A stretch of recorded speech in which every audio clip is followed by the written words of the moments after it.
Hi guys and gals, this is Alex from A&R Design, and today it's going to be a first look at the new SIG SAUER HEXIUM 556 titanium can.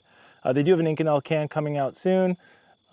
We got our titanium. It's a 3D printed, flow-ish through, quieter commercial spec can from them. It is their first hub adapter can. So this is a Spear LT. We are on the minus gas setting. We are using an angled spade hub adapter. So this goes into your can, and then the angled spade hub adapter mounts to the SIG 3-prong flash hiders on the new Spears. I'm a huge fan of SIG MCX patterned rifles. I like the gassing. It's just plus and minus. It's super simple. It's like beer in the Czech Republic, light, dark, or other. We're just gonna shoot it on a normal Spear 11.5. A lot of people are gonna say that's the wrong gun for that titanium can, and you're probably right, but guess what? I have it set up on this and we're gonna shoot it. Will this can be more effective on a 16-inch gun? It'll be quieter, it'll be less sparks. It might be a great, like a 5.56 Coyote can, something like that, where you're gonna hunt with it. Maybe not as hard use barking shorties like we are, but we're gonna run some 55 grain X-Tac, the PMC ammo, and then we are going to run the 85 grain Badlands match burners in the NAS 3 cases, and we're also gonna run some 73 grain Burger gold medal match, just to kind of give you a couple flavors through it and how it sounds. But this is gonna be a really short video, nothing super fancy. You guys know all about this gun. We've shot this in a ton of videos, so we're pretty much just going to be running the can, getting a little hot, checking out that first round pop with 55 grain, checking out how it's running and how it feels at the shooter. This is a really simple platform. This is one of my competition guns. I use it for 200 to 400, where I want a little bit more mag for confirmation. Do you need magnification to shoot 400 yards with like a red dot? No, you don't.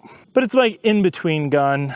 So I've got the Hollow Sun 509 on it, Badger Ordnance C1, and then the SIG Tango 6 or whatever it is. I hate this reticle. This reticle is the worst reticle on the planet.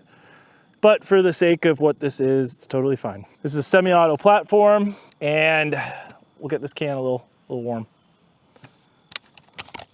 Oh, gotta adjust my length of pull, fellas. Make that proper length of pull. A little bit more mag.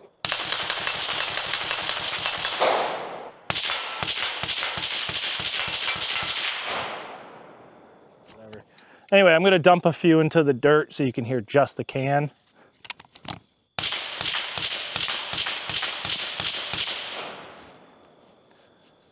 There you go. Every time I shoot one of these videos, someone's like, "You're shooting steel, so I can't hear the can." Like, it's a 5.56 can on a short gun.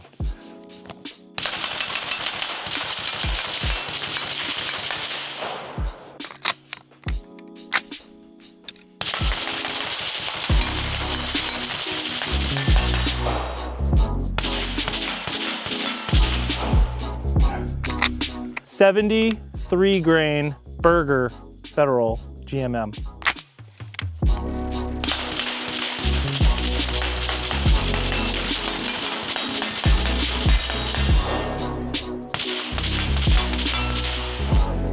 .85 grain match burner, NAS 3s, Badlands.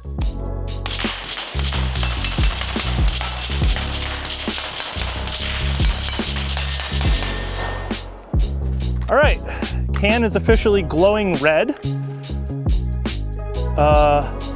That was 4 magazines pulling trigger.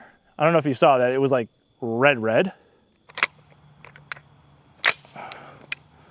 Sorry, there's some emergency water that was necessary. I almost saw Jesus, dude. That thing could cut through. It was like a lightsaber there.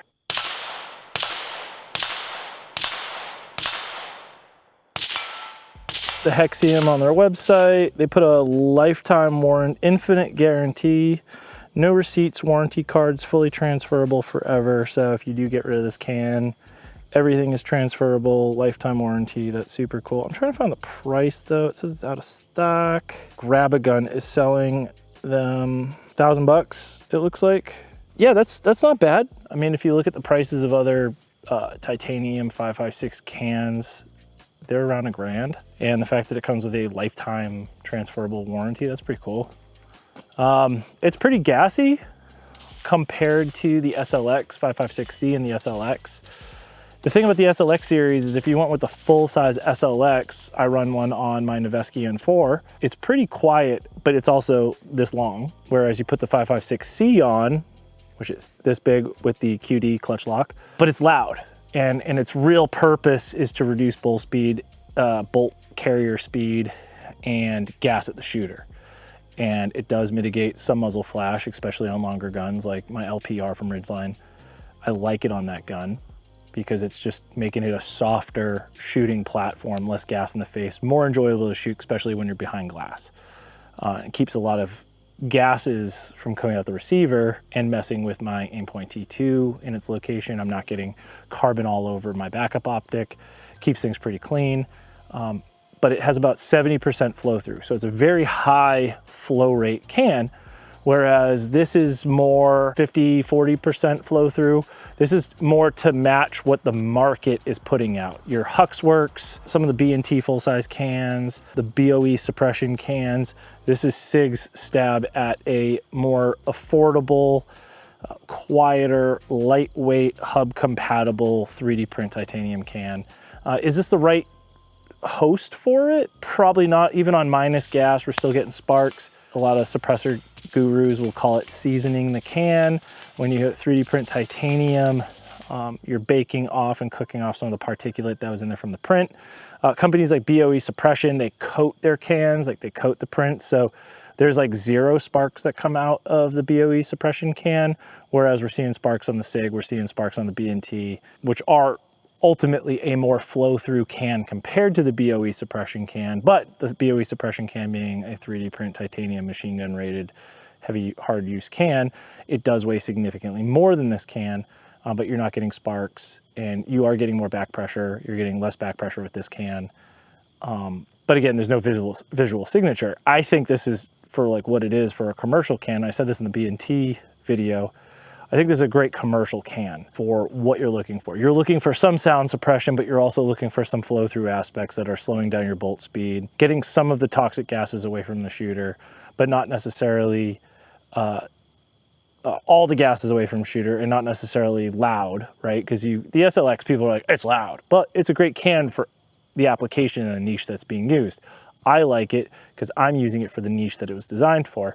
Whereas someone buys a can, they want a quiet 5.56. When you're running on a short platform, you're not necessarily getting super quiet. I think this sounds good on this gun.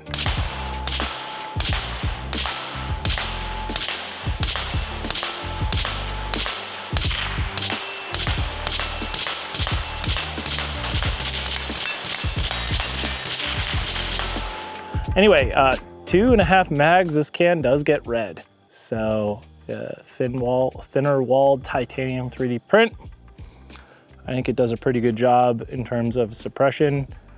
Flow through at my mouth, at the shooter, is not a ton of blowback compared to some other cans on the market. It's not as flow through as the SLX series, but it is flow through. $1,000 titanium 3D printed can that gets gases away from you, and it's hub compatible. So I think that's a big one. It's SIG's first hub compatible can. So now you don't need SIG's muzzle devices. You can use all the favorite muzzle devices that you have with a SIG suppressor. If I was gonna put this can on a gun, I'd probably be leaning more towards a 16-inch, a 14.5 or longer. For this can, I think it'll be right at home in that barrel length. I think on the short stuff, it's just a little too short, a little too spicy for how hot this gets if you're gonna try to run it really, really hard. So, not the end of the world, run it hard. I wouldn't put a can cover on this. This can needs to cool down. So putting a can cover on it might have the opposite effect that you want. It'll trap a lot of heat and it'll conduct a lot of heat down your barrel. And this thing needs air. Anyway, I hope you enjoyed watching this quick and dirty on the SIG 556 Ti HEXIUM. SIG's new commercial hub compatible can. I'm sure we're gonna get 1,500,000 comments about how people don't like SIG Guys, just remember, this is a review of a SIG product. It's a review, all right?